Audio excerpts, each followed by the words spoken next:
people, good evening once again. And today I have in the house Mr. Nathaniel, a dynamic entrepreneur who shifted from the real estate success to empowering business and trying to, talk about fitness, health as a fitness dad, talking about faith and family leadership. So I would welcome you on the show, sir. And you are next on the screen. If you could just tell us about yourself so at least the audience can get acquainted with you. Thank you. I appreciate you. I'm glad to be here. Oh gosh, myself is very complicated. No, I'm just kidding. I was a Marine. I was in the Marine Corps from 2003 to 2007. I did one tour of duty in Iraq. I went to school. I had a bunch of odd jobs. I ended up finding myself in real estate investing. So I started real estate investing in 2016. Got married in 2018. 2024 comes around, and while I'm still investing in real estate, I just wasn't it wasn't doing anything for me, like from a moral standpoint, from a kind of a fulfillment standpoint. It was just, we were making money and building a portfolio, but that didn't really, do it for me. So I started really thinking, what is it that I value? What are the things that I really enjoy doing? How do I enjoy helping people? And basically, Fit Fatherhood was born from that. Health and fitness has been a part of my life as long as I can remember. I've been running around playing sports, being active. And I have 3 kids now, an almost 5-year-old, an almost 3-year-old, and an almost 1-year-old. And so blending just the entrepreneurship stuff that I've learned, being an entrepreneur, a life full of health and wellness, and fatherhood, it just kind of blended together. And there's so many dads out there that are just giving everything to everybody else and not taking time to build themselves up. And what I've found is that leads to burnout, that leads to not doing your family the justice that they deserve. And so we're reframing for dads what health and wellness looks like, and being okay with being a little selfish to take care of ourselves. That way we can make sure we're fully there for our family. So long story short, that's it. Yeah. It's a very dynamic story. I already appreciated you once I actually welcomed you. So let's just walk through your journey. And it has actually been a very quiet, long journey, thriving from the real estate to becoming a health coach for busy dads like you. And then, so if you could just walk us through your pivotal moments when you realize, okay, balancing fitness is very important, then along with your family, and then also looking at your business as an entrepreneur. If you could just walk us Yeah. through your details. Yeah.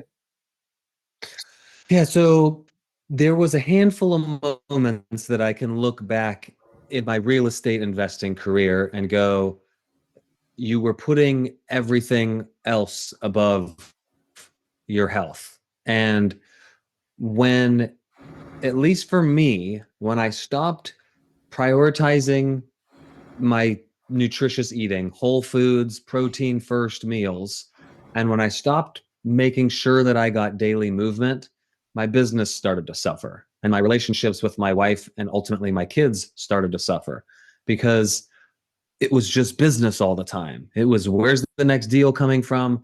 Where's the next contractor coming from? Where's the next, paycheck coming from? Those types of thoughts were just always going. And so I would skip meals, or, just eat kind of junk food while I'd be on phone calls. I'd skip workouts. I'd tell my kids, hey, hold on, I got to go answer this phone call. And when I say health and wellness, that last part is a big part of it. We can eat really healthy, we can do all the workouts, but if we're constantly not present with our family and with the people that we say we love the most, that's not healthy either. And so for me, it was born out of just kind of noticing it in myself. And then as I started to notice it in myself, I started to notice it with all my colleagues that were also in real estate investing, and, family people as well. Is like, man, you're not taking care of yourself and your business is suffering. Your energy levels are suffering, because when we don't eat well, we have afternoon crashes. When we don't get daily movement, we lose focus, we lose drive, we lose our presence and our intensity. And it's not just for, dads, men, entrepreneurs. It's for it's all of us. When we're not taking care of our health, everything else kind of falls a little bit of apart. And I'm not saying that there aren't exceptions to that rule. There are definitely people that are exceptions to every rule, but I think for the most part is if we prioritize healthy eating and we prioritize daily movement and we prioritize presence, a lot of things just unfold for us. Right. You're actually right because I can totally relate. It's not just confined to dads, but also, of course, anybody who is working and handling lot of stuff on at the same time. Of course, even I could relate very well because there's no much time for exercise and properly maintaining your Right. routines. You can't cook well for yourself. It's always office and office. So I can totally relate. Okay.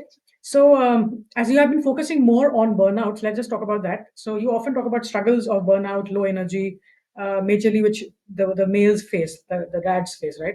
So what were those Right. basic early signs that actually made you realize or experience uh, that you were actually going through this? And then how did you think that you should prioritize health and family life?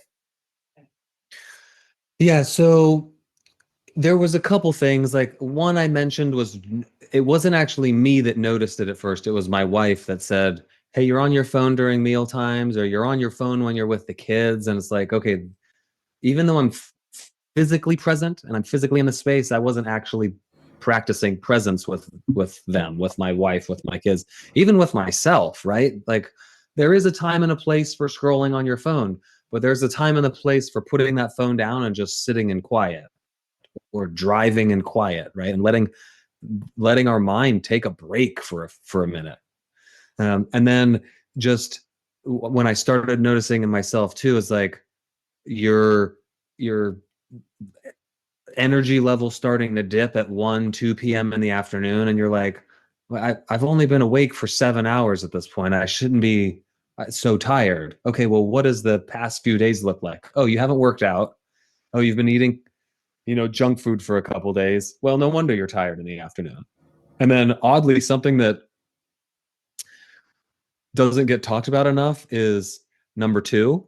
So if I need to elaborate more on what number two is for the audience there, I will not. It's bathroom talk.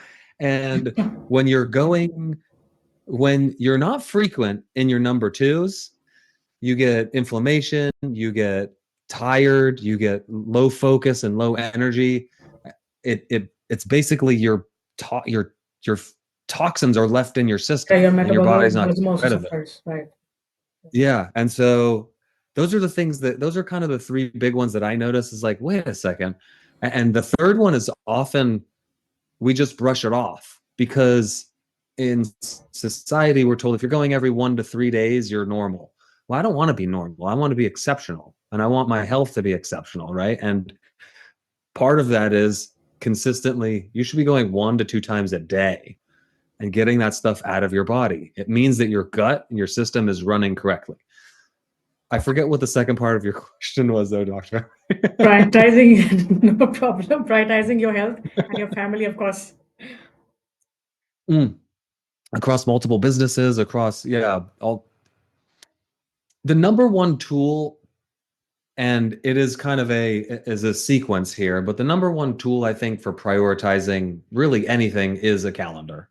This is just my opinion. If you're not being intentional about the time that you set for yourself and your family, then the world is going to be intentional and just kind of take your time. And so what I say the first step is really sitting down and going, what are the things that I value? And I like this. If I could build my life from scratch today, what are the 3 to 5 things that I want to do every single day that are the most important things to me that I have no apologies about it. These are the things that I do every single day, and I call these non-negotiables. And so for me, some of them are, family time, and I prioritize meals and bedtime routines with the kids, reading my Bible, spending time with God, daily movement and exercise. Like those are kind of my big 3 things. And so those are the non-negotiables that happen every single day, pretty without fail. Like, of course, there are circumstances that come up. A child gets sick, whatever, a work related thing, and you're like, okay, I skipped today, but because I've built the system of prioritizing these things every day, missing one day, I just give myself a little grace. You go, okay, we're good. Fall back onto my system now. And so that's what for for busy professionals, parents, it's not just dads. These things apply to everything. That's just like I'm a dad, and so that's who I like to commiserate. What is it? What's the word? Like, coalesce with. It applies for everybody. Time blocking and being diligent about and intentional about your time. There's just so many people that say I don't have enough time, and then when you look at their day, you're like, well, you sat on the couch for 2.5 hours and watched uh, Love is Scroll. Blind or whatever. Yeah. Yeah. Yeah, scroll your social media. Right. Yeah. So I'm happy you are actually bringing this on the table because I actually, people assume family has to be there for supporting. People assume family is already there already. So what separately I'm supposed to do for my family every now and then. So just greeting, talking to them once a while, having dinners together or lunches together doesn't make, is not suffice. I believe Yeah. special attention has to be given, which is very important. And I am glad that you raised this thing in time. And you're specifically Yeah. talking about this perspective because we assume at the back of the mind family is already there, so there's no special efforts I'm supposed to put in to make them feel very special and valued in my Mm. life. Of course, yeah, Yeah. okay. So as a fitness dad, a fatherhood that blends fitness, faith, and family leadership in a very unique way in your life. So how do you actually approach helping dads build a fitness routine that works with their daily life, their busy lives, and then how do they that actually use for mindset change for those dads? What was the first part of the question? I'm sorry. So how do you actually try like streamline the routines of dads around you just to make them feel they have a need of fitness and health and talking about well-being in their life? Yeah. It really is individual based, right? Because I have dads from kind of all walks of life, it is tailored to the individual person. Now, most of the people that are coming to me are, they have a job that they go to, a W-2, a 9 to 5, however you want to call it. Not necessarily I go from 9 to 5, but it starts with, okay, where's your block of time that is dedicated to your work? And then where are the before and afters? And going, what do we value and really want to put in that time? And when we start working together, and this is going kind of even back before the calendar, is we do what's called a time audit. I'm You're going to literally take a pen and paper or a phone or whatever, and every 15 minutes you're going to write down what the heck you did for the past 15 minutes.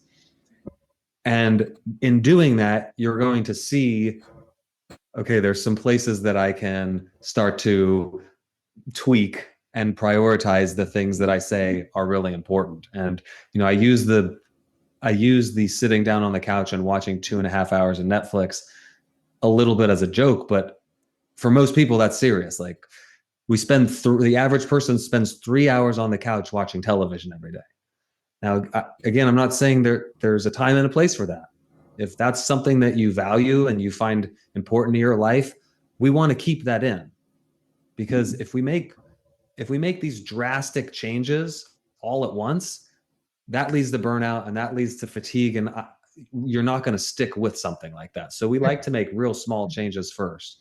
And so maybe we take that 3 hours of Netflix time and cut it down to an hour and a half. Right. Now you've just gained an hour and a half of, like, okay, what do I do with this time? Well, you can meal prep. So you can cook, a bulk meal and have that for 3 days worth of food. Typically, that's something that we like to do with people that are, kind of stressed for time and then going to work and eating just whatever's convenient. Is like, okay, let's bulk 3 or 4 days worth of meals. And then you don't have to think about it when it comes lunchtime. You just take your container out, pop it in the microwave or the oven or whatever it is, and now you've got a super healthy, really quick and convenient. I didn't lose any decision. No wasted decisions on this. The decision was made 3 days ago when I cooked this food. And then, filling it in with movements. I'm a huge fan of just walking. Like, so many people underestimate or undervalue the value of Right. getting outside and going for a walk. Just and especially if you're able to do it unplugged, to leave your phone at home or put it on it, like put it on airplane mode or keep it in your pocket and just walk and enjoy being outside, the fresh air, the noises of nature, if you can get into nature, the sunlight. If you're walking with your family, now you're enjoying family time. And I called it Fit Fatherhood is because we're fitting fitness into fatherhood. And a lot of what I kind of, I hesitate to use the word preach, but talk about, as a lot of what I talk about is fitting things together. Go outside on your patio, do a jump rope workout, and let your kids be outside playing in the grass. So, it's not necessarily, it's not present family time, but it is time together where your kids are seeing, okay, these are healthy habits that dad and mom do. Go outside and go for a walk. I mentioned my kids are 5, 3, and 1. So the 1 year old's not walking, but the 5 and the 3 year old can walk for some of it at least. And so we get a walk together. And and so just getting started in those basic things and going, okay, where's my time? What's it actually being allocated to? Where am I willing to make some tweaks? Because what got you to where you're at is not going to get you to where you want to go. So there are things that are going to have to adjust. Did that answer the question? Yeah, 100%. Perfectly fine.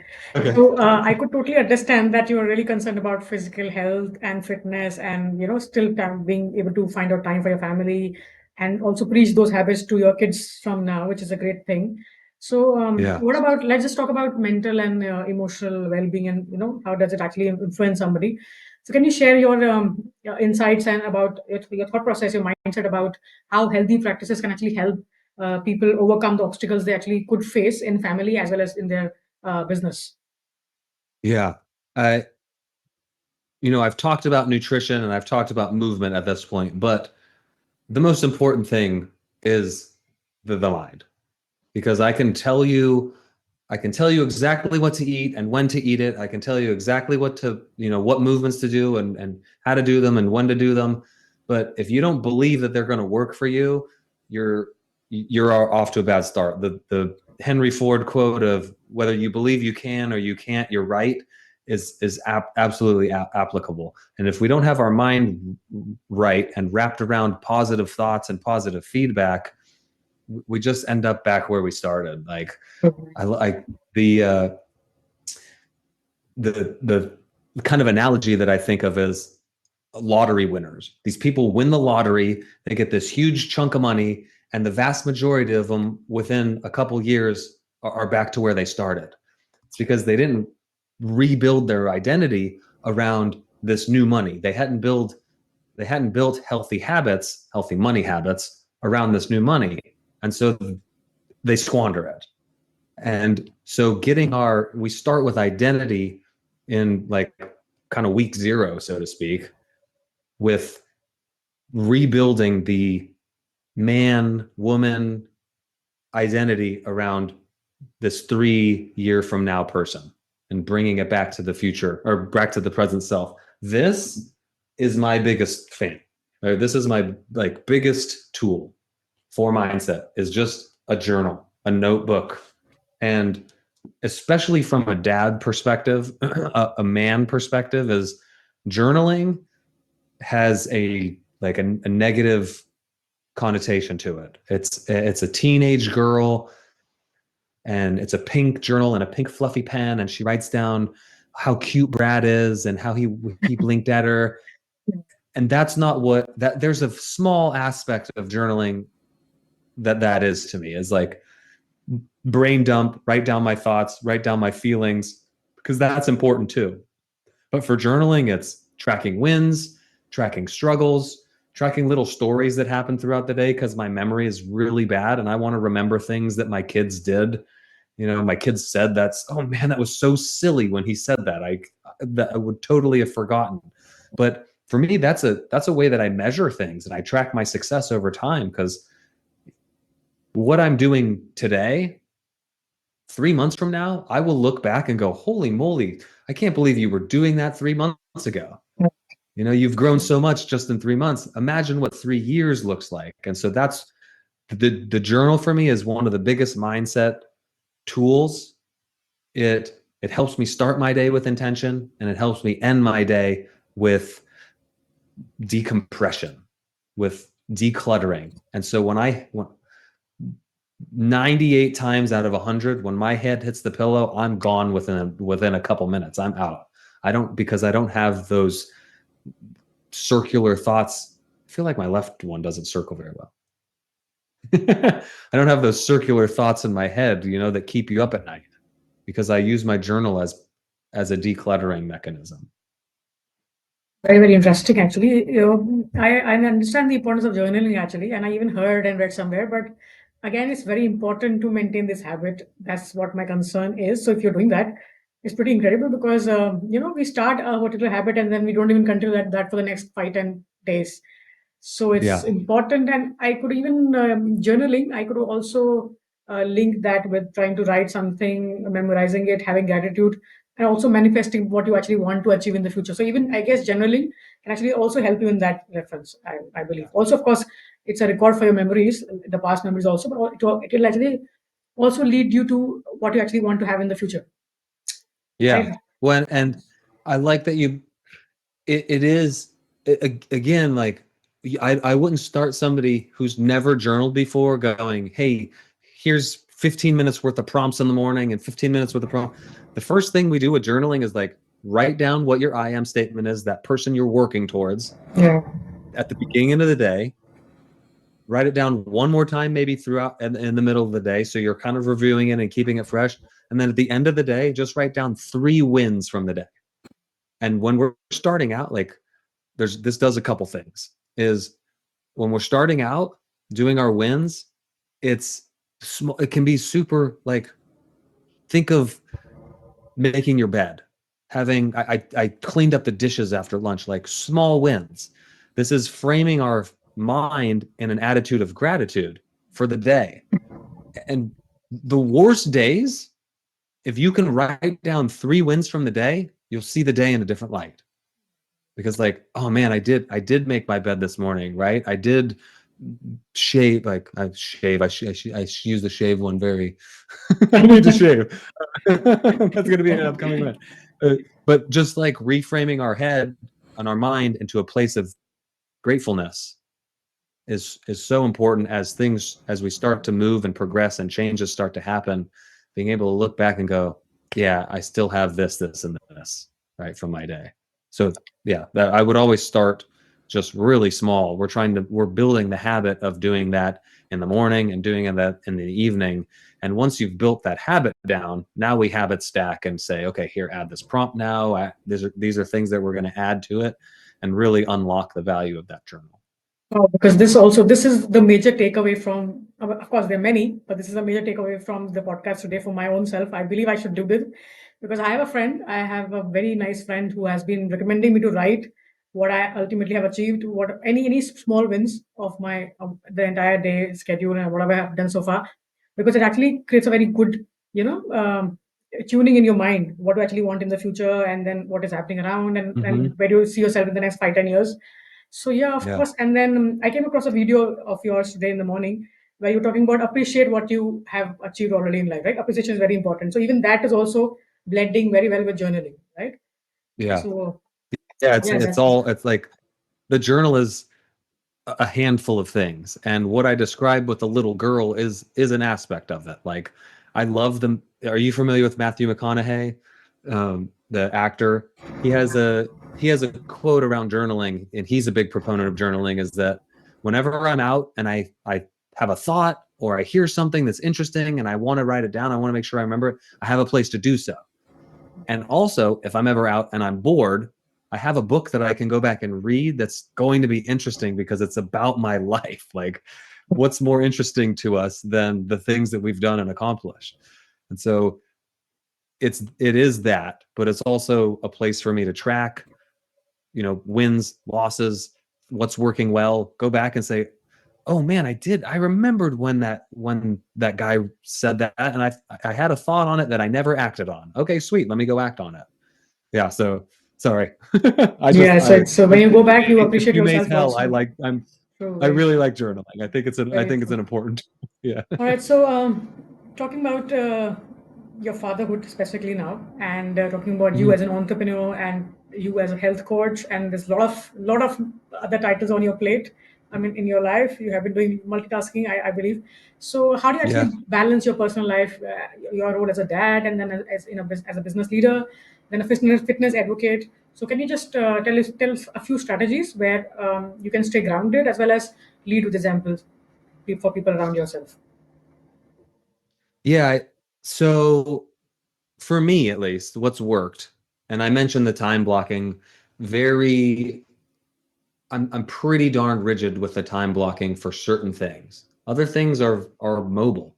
And I just say, hey, I want to accomplish this today. It's okay if it goes here, here, or here in my days. And that, like, I need to allow for that freedom. But for me, getting a lot of things done before the kids wake up. So I work from home, if you can't tell. My kids wake up at 7 o'clock in the morning, and so my morning looks like a lot of me time. I'm reading, I'm journaling, I'm meditating, I'm getting workout in, I'm showering, I'm eating breakfast. A lot of things happen in the span of an hour, hour and a half for me, where I'm setting myself up for a day of energy, a day of presence, a day of faith, because that is something that's very important to me is my faith and my walk with God. And then having big chunks of time where I'm dedicating myself to work, I'm dedicating myself to my real estate, to coaching dads, and then outside of those times, knowing because I pick up my phone, because I worked so hard during that, 2 or 3 hour, whatever chunk of time, I can now set my phone down on silent, walk out of this room and go hang out with my kids completely present. Because I know that in 30 minutes or whatever that time chunk is, I'm coming back to another big block of time of work. And whatever came on that phone in that amount of time, I'll check it out. So for me, I'm very blessed that as an entrepreneur, I can work for 2 or 3 hours. I can take a little bit of time off. I can work for another 2 or 3 hours and take some more time, and I do that throughout the day. So that's one way. And I like this. For me, this visual is it's a bottle, but imagine that this is a cup, right? And we're all walking around with cups and our wife, our kids, our coworkers, our employees, they all have a cup. And us as husbands, fathers, men, business leaders, whatever position you're in, we're constantly pouring out our cup. And if we're not taking time, for me, it's in the morning to fill that cup, maybe throughout the day sometime going for a walk by yourself for 5 minutes, refill the cup a little bit. If we're not taking time to fill our cup, that next person that comes and says, hey, I need some filling up, and we don't have anything left, we might snap at them, we might be short with them, be rude with them, because our cup's empty, because we haven't filled it up. And so finding little places throughout your day and week, I'm a big proponent of taking a day completely off at this point and really observing a Sabbath day. Is I was working 7 days a week, and it's not until very recently that God was like, dude, you better stop it. I'm not going to bless you with what you want to be blessed with if you don't start observing the Sabbath day and spending some time with just me and your family. I'm like, okay, so let me do that. So that's another way that I'm filling the cup up. I like the really quick workouts. Like, we don't have to go to the gym for an hour and a half. You can get an amazing workout that fills your energy levels in 12 to 15 minutes. And if you did that every single day, you would notice changes. Yeah, right. And like, just throughout the day, I'm feeling a little sluggish right now. Do jump on the floor and do 10 or 15 push-ups. Do a minute of jumping jacks just right Yeah, behind you, and it will boost your energy energy levels so levels. quick, Of course. like better than an energy drink is going to. But I hope that kind of helped answer some little questions there. Absolutely. Well, I okay. So, thank you. It was very interesting to know, and I'm really impressed and influenced by the way you're balancing life, properly balancing life, and each important segment of life. and that too very well. Mm. So thank you for this interesting podcast. Thank you for this interesting insights from your life, sharing your journey with Thank you. us, and reminding us that true success lies in balancing health, family, and purpose, and also trying to realize that you also have to connect to the Almighty, to your God, because even this is okay. This is something which is very interesting to me. I came across this thing where I recently had a podcast with somebody else where I was trying to act as a guest. I was there invited as a guest. So there I was talking about spirituality and connecting with God and all of that. And to my surprise, I have seen more people in the West now realizing this factor that okay, it's very important to believe that you need to connect with your supreme power and spend almost like 20 at least 24 minutes. I was talking about trying to align yourself with the supreme power. So because and that is from the West, people are realizing this factor, which is very very important, and which is kind of astonishing for me. But I guess it's the right time for everybody listening to our podcast to realize that we are supposed to be aligned with our supreme power and at least spend about 24 minutes Yeah. a day out of 24 hours to dedicate ourselves to spirituality and alignment. All right, so it was very nice to have you on the show, and we would also expect you in the future, also in case you could just give some advices to our audience. And I'm sure if the even the fathers listen to the podcast would also get influenced by our journey. So it's really impressive, and I congratulate you the way you are handling yourself, your personal life, as well as your career and your spiritual goals. All of that is really impressive. Nice to have you on the show, and again, I hope you enjoy the talk too. Of course, we could actually enjoy and take away a lot of things from your journey. So thank you so much for being on the show today. Nice to meet you. I appreciate you. Yeah, thank you. You as well. I appreciate it. Thank you so much.